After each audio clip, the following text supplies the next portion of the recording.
टोबित का ग्रंथ अध्याय 1। टोबित और उसके पूर्वज। टोबित का जन्म चरित्र। टोबित टोबिएल का पुत्र था।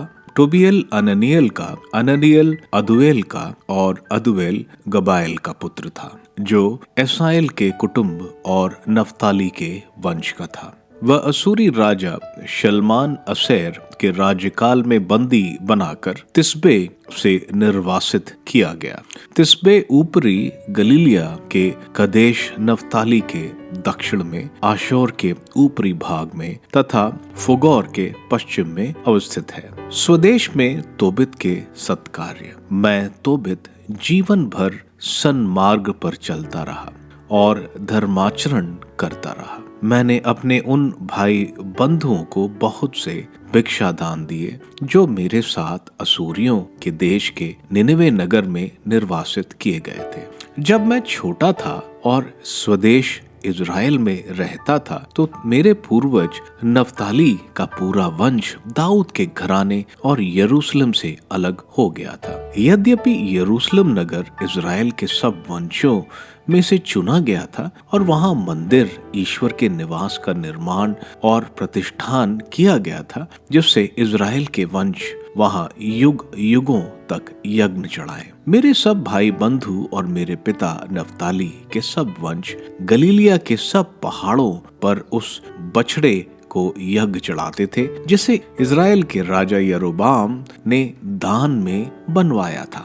परंतु मैं अकेला बार बार पर्वों के अवसर पर यरूशलेम जाया करता था, जैसा कि इज़राइल के लिए सदा बना रहने वाला आदेश है। मैं प्रथम फल, पहलौठे बच्चे, पशुओं का दशांश और भेड़ों का पहला कटा हुआ ऊन ले जाया करता और वेदी पर ये चीजें हारून वंशी याजकों को दिया करता। मैं गेहूं, अंगूरी, तेल, अनार और अन्य फलों का दशांश यरूशलेम में सेवा करने वाले लेवियों को दिया करता। दूसरा दशांश भेजकर प्रतिवर्ष यरूशलेम में खर्च करता। तीसरा दशांश मैं अनाथों, विधवाओं और इज़राइलियों के यहाँ रहने वाले नवदीक्षित परदेशियों को दिया करता। मैं उसे लाकर प्रत्येक 3 वर्ष बाद उन्हें देता था और हम मूसा की संहिता के अनुसार उसे खाते थे। मेरी दादी दबोरा ने मुझे ऐसा करने का आदेश दिया था क्योंकि मेरे पिता मुझे अनाथ छोड़ गए थे।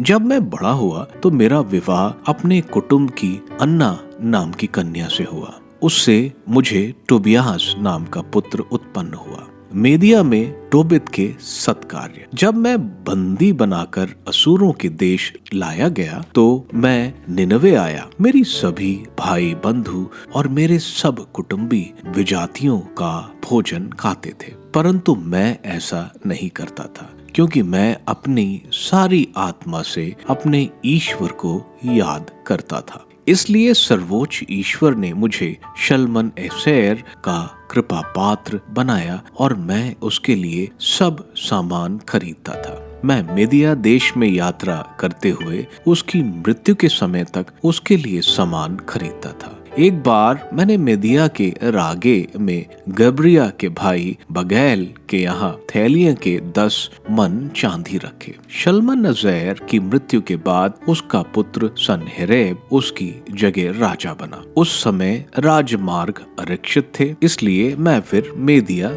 नहीं जा सका। शलमन एसेर के शासन काल में मैंने अपनी जाति के भाई बंधुओं का बड़ा उपकार किया। मैं भूखों को भोजन दिया करता और नंगों को वस्त्र। जब मेरी जाति का कोई व्यक्ति मर जाता और मैं देखता कि वह निनवे की 4 दीवारी के बाहर फेंक दिया गया है तो मैं उसे दफनाता। जब राजा सन्हेरेब को यहूदियों से भागना पड़ा क्योंकि स्वर्ग के ईश्वर ने उसे उसकी ईश निंदा के कारण दंडित किया था, तो वह क्रुद्ध होकर बहुत से इज़राइलियों को मरवा डालता था और मैं उनके शव छिपा कर दफना देता। जब राजा उनके शव ढूंढवाता तो वे उसे नहीं मिलते। निनवे निवासियों में से किसी ने जाकर राजा को बताया कि मैं उनको दफनाता हूँ, इसलिए मैं छिप गया। जब मुझे मालूम हुआ कि मुझे मारने के लिए ढूंढा जा रहा है तो मैं डर के मारे भाग खड़ा हुआ।